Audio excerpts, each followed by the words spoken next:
이게 이제 뭐 정치학 용어로는 이웃나라 거지 만들기 정책이라고 많이 하는데, 이것을 통해서 달러가 약세가 된다라고 한다면 달러 지수와 가장 상관성이 반대로 가 있는 자산이 바로 금입니다. 그래서 달러 약세를 만들고 싶어하는 트럼프의 이런 행동은 금에 있어서 상당히 좋은 영향을 미치고 있고, 재정 적자를 해결하라는 문제 자체가 금에 있어서는 상당히 호재이고, 경찰 역할을 내려놓겠다라는 이 부분도 지정학 문제를 키우기 때문에 금액에 있어서는 상당한 호재입니다. 이것이 지금 금 가격이 가장 빛나고 있는 이유이기도 하고, 앞으로 금이 정말 무섭게 오를 수 있는 그런 이유이기도 하다.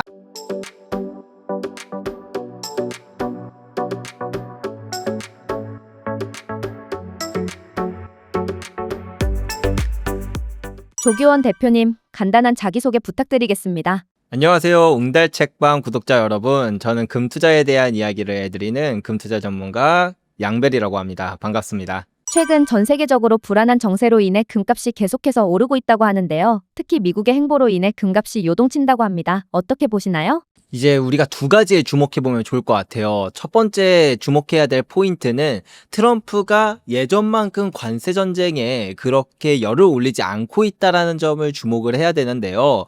트럼프는 왜 관세 전쟁에 이렇게 열을 올리지 않는 걸까요? 더 이상 관세에 대한 문제에 대해서 뭔가 꼬리를 내린다던가 그것에 대해서 패배를 선언하는 걸까요?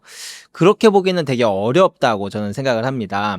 트럼프는 결과적으로 얻고 싶어 하는 것이 분명합니다. 그거는 임기 전 때나 지금이나 마찬가지로 계속 일관되게 이야기하고 있는 부분인데요. 바로 적자 재정을 해결하겠다라는 부분입니다. 미국이 기축통화국이다 보니까 이 트리피네 딜레마라는 그 기축통화국의 운명에 따라 어쩔 수 없이 적자 재정을 볼 수 없는 건 사실입니다. 하지만 그게 2020년 코로나 팬데믹 이후부터 정말 기하급수적으로 늘기 시작했거든요. 근데 이런 적자 재정을 트럼프는 다시 되돌리고 싶어 합니다. 심지어는 흑자 재정으로 가고 싶어 합니다. 미국을 다시 위대했던 나라로 만들고 싶어 하는 게 트럼프인데, 가장 위대했던 미국은 트럼프가 생각했을 때 1944년 브레튼 우드 체제 이후에 가장 막강한 파워를 가지고 있었을 때라고 생각하는 것 같아요. 그때는 미국이 정말 돈 잘 벌었거든요. 그래서 패권도 뺏어올 수 있었고, 미국 말 한마디면 모두가 껌뻑 죽었었습니다. 요즘에는 어떻죠? 미국 말 한다 그래도 껌뻑 죽진 않아요. 약간 죽는 신용정준 하는데 개기는 애들도 있고요. 이게 되게 다시 그렇게 강력했던 국가로 돌아가기 위해서 그때 되게 돈 잘 벌었으니까 우리 국가 다시 돈 잘 버는 국가로 가고 싶다라고 하는 그런 어떤 트럼프만의 생각이 있는 것 같습니다. 트럼프는 이 재정 적자를 해결하기 위해서 해외에 뿌려졌던 그런 기업들도 다시 리쇼어링, 자국으로 끌어들이려고 하는 모습을 많이 보여주고 있는데요. 자, 트럼프가 결국에 이제 미국산 물품들을 이제 잘 팔리도록 해야 되는데, 그냥 경제적으로 따지면 같은 등급의 제품이라면 값이 싸야 당연히 메리트가 있다고 볼 수 있겠죠. 그러면 미국산 제품들의 가격을 내리기보다 더 쉬운 방법은 다른 국가의 물가, 다른 국가의 상품 가격을 올려버리는 겁니다. 그렇게 하려고 사실은 관세 전쟁을 했었던 거예요. 관세를 크게 높여서 다른 국가의 제품의 가격이 높아지면, 그러면 상대적으로 미국산 제품은 메리트가 생겨버리는 거니까요. 그래서 이 관세 전쟁을 통해서 정말 처절하게 싸웠던 건데, 근데 이제 트럼프가 관세 전쟁을 그렇게 이전만큼 심하게 하지 않고 오히려 되게 완화적인 방향으로 갑니다. 미중 무역 협상도 되게 진전되는 모습처럼 보여요. 이 부분에서는 우리가 생각해 볼 만한 포인트는 제2의 플라자 합의다라고 불리는 이 환율의 정답이 있을 거라고 생각합니다. 대만부터 시작해서 위안화, 원화까지 환율이 갑자기 크게 떨어졌어요. 1450원 하던 환율이 지금 1350원도 찍었었거든요. 이렇게 거의 환율이 이렇게 쭉 떨어지는 모습을 보면서 이게 제2의 플라자 합의가 있었던 게 아니냐, 이런 말까지 나오기 시작했습니다. 물론 트럼프 정부는 그렇지 않다, 그거는 뭐 오해다라고 이야기를 했지만, 그게 오해든 아니든 관세 전쟁이 끝나고 이런 환율에 우리나라 입장에서 본다면 평가절상, 원화의 평가절상이 일어난다라는 부분이 참 일맥상통한 부분처럼 보여지는데요. 이렇게 생각하면 좋을 것 같습니다. 원화의 가격이 올라간다라고 하면 해외 사람들 입장에서는 한국에서 생산된 물품의 가격이 비싸지는 거예요. 예전보다 더 많은 달러를 내야지만 한국산 물건을 살 수 있게 되는 거거든요. 그렇다라고 한다면 반대급부로 미국산 물건은 상대적으로 메리트를 갖게 되는 겁니다. 결국에 트럼프가 얻고 싶었던 건 미국산 제품의 가격 경쟁력을 뺏어오는 건데, 그러기 위해서 상대편 제품들의 가격을 올리기 위한 이것이 결정적으로 목표인 겁니다. 그게 관세를 통한 거든 환율을 통한 거든 상관이 없는 것이죠. 그래서 이제 뭐 앞으로 또 트럼프가 어떻게 바뀔지 모르겠습니다. 예, 정책의 방향이 이렇게 갔다가 저렇게 갔다가 자기 멋대로지만 결과적으로 얻고 싶어 하는 건 적자 재정을 해결하는 것이다. 이 과정 가운데서 두 가지가 또 일어나게 되는데요. 하나는 달러 약세입니다. 원화가 상대적으로 평가 절상이라는 건 반대로 이게 환율이라는 게 상대적이기 때문에 달러는 약세로 가게 됩니다. 실제로 수출을 잘 일으키기 위해서 많은 국가들이 택했던 전략들이 자국 화폐의 가치를 낮춰서 평가절하하여 수출에서 메리트를 얻는 방식을 많이 썼거든요. 이게 이제 뭐 정치학 용어로는 이웃나라 거지 만들기 정책이라고 많이 하는데, 이것을 통해서 달러가 약세가 된다라고 한다면 달러 지수와 가장 상관성이 반대로 가 있는 자산이 바로 금입니다.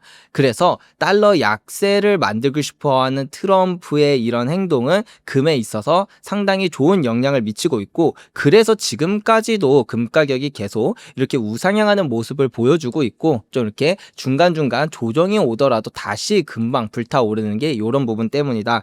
그리고 이제 이 적자 재정이라는 것이 어떤 의미냐면, 미국 입장에서는 달러가 해외로 빠져나가는 겁니다.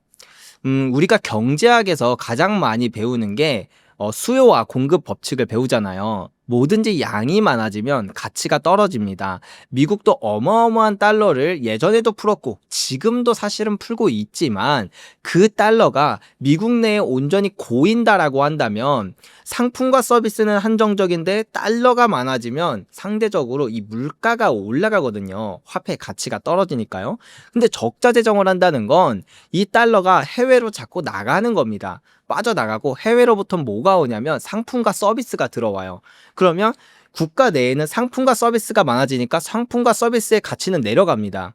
물가가 내려간다는 것이죠. 그리고 화폐가 해외로 빠져나가니까 화폐의 가치는 상대적으로 절상됩니다. 이것 또한 물가를 낮추는 효과가 나오게 되죠. 근데 이제 이거를 반대로 가겠다는 겁니다. 적자 재정을 해결하고 심지어 흑자를 본다라고 하는 건 이것을 이제 뒤집는 거죠. 물가가, 이거는 이제 그 적자 재정을 해결하는 그 과정에서 필연적으로 인플레이션이 발생하게 됩니다. 인플레이션 하면 또 인플레이션의 대표적인 해지 자산이 바로 금이죠.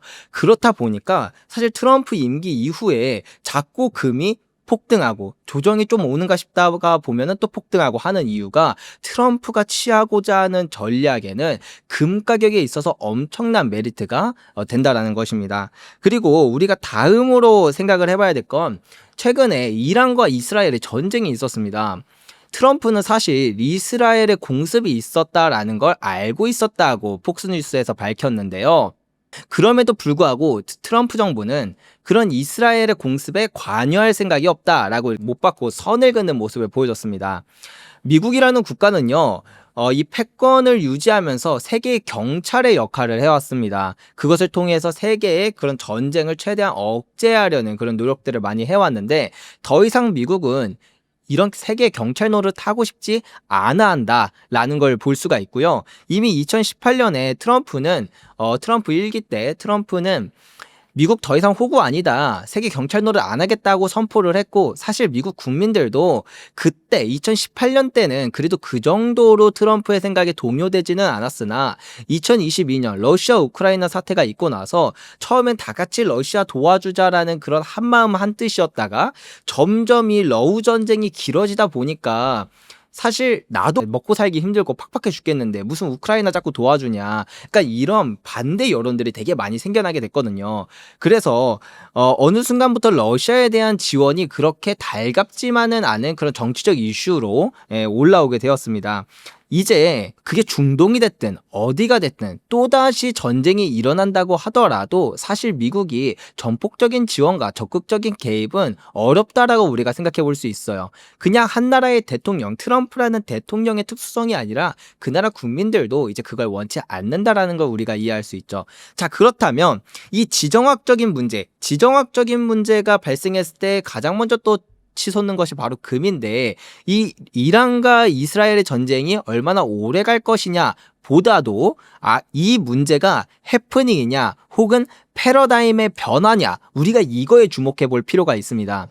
경찰이 없는 세계에서는 다양한 범죄가 일어날 수 있겠죠. 당연히 그 중재자가 없고 그것을 제어하는 통제자가 없다라고 한다면 그것을 오히려 전쟁을 노리고 있을 그 정말 입맛을 다시고 있는 어떤 그런 하이에나들이 날뛰기 가장 좋은 상황이 될 거라는 겁니다. 물론 그렇다고 해서 100% 전쟁이 또 빠른 시일 내에 일어난다 이렇게 확답할 수는 없겠지만 그러기 너무 좋은 상황이 만들어졌다는 것이죠.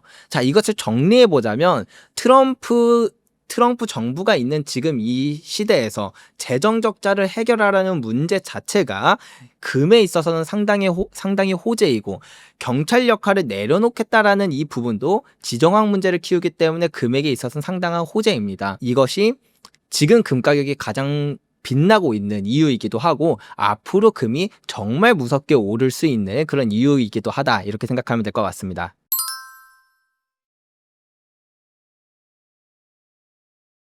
금도 관세 부과 대상이 될 수 있다는 우려로 인해 미국 내 금값이 급등하자 월가 금융사들이 차익 거래를 활용해 큰돈을 벌어들였는데요. 금의 관세 부과에 대해서는 어떻게 생각하시나요? 실제로 이 금의 관세 부과에 대한 이슈가 이미 한 2월에서 3월에 좀 많이 나왔습니다. 그래서 그때도 한번 금에 대한 파장이 좀 있었는데요.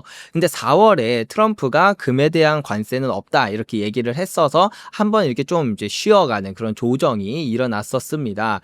근데 다시 한번 이 금에 대한 관세가, 요즘에 관세에 대한 우려가 다시 나타나고 있는데, 이게 실제로 벌어지지 않냐, 이거는 우리가 알 수가 없지만 이 또한 트럼프가 생각하는 방향이 무엇이든 이 관세 전쟁이 우리가 결국엔 계속 앞서 얘기 드렸던 것처럼 관세가 중요하다라기보다도 그 관세를 통해서 트럼프는 뭘 얻고 싶었냐, 이거에 집중하는 게 좋을 것 같아요. 그래서 아까 말씀드렸던 것처럼 이러한 트럼프의 예전 마가라고 하죠. 메이크 아메리카 그레이트 어게인. 그걸로 돌아가려고 하는 트럼프의 이 본질이 금 가격을 계속 밀어올리는 역할을 할 거다, 저는 그렇게 생각하고 있습니다. 전 세계적으로 금에 대한 관심도가 높아지고 있지만 한국은 특히 금 투자 열기가 뜨겁다고 하는데요. 금을 사모으는 사람들이 많아지며 골드바 품귀 현상까지 벌어졌다고 합니다. 이유가 무엇일까요? 아무래도 제일 큰 건 가격이라고 생각합니다. 사실 아주 최근만 보면 또 그렇진 않아요. 요즘에는 한국인이 참 이렇게 금방 뜨거워졌다가 또 식을 때도 되게 금방 식는 것 같아요. 그래서 요즘에는 심지어 국제 시세보다 우리나라 금이 더 싸요. 한국인들이 또, 이게 돌아설 때는, 그냥 칼 같더라고요.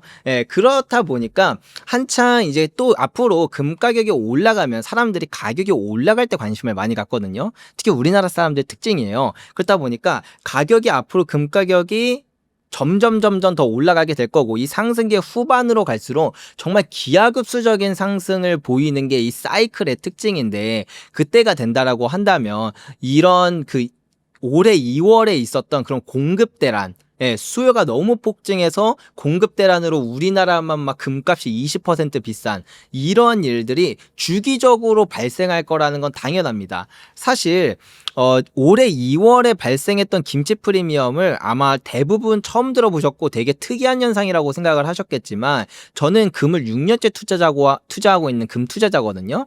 김치 프리미엄은 늘 있어 왔어요. 1년에도 보통 한 2번에서 3번 정도는 이제 그런 김치 프리미엄이 유의미하게 붙는 일이 발생하는데, 다만 그 수준이 한 4%에서 5% 정도지 막 20%씩 치솟은 거는 저도 처음 보게 됐습니다. 그렇다라는 건 고작 요 정도 금 가격이 올라왔는데 역사적으로 보면은 금 가격 지금 진짜 별로 안 오른 수준이거든요. 예, 남들이 생각할 때 야, 나 옛날에 금 20만 원이었는데 벌써 60만 원이래 3배나 올랐어라고 하지만 역사적으로 볼 때 금 가격이 한 번 사이클을 타는데 두세 배밖에 안 오른 역사를 찾아볼 수가 없어요. 가장 적게 올랐을 때가 7배, 많이 오를 때는 26배에서 막 진짜 더 많이 오를 때 막 100배도 오르거든요.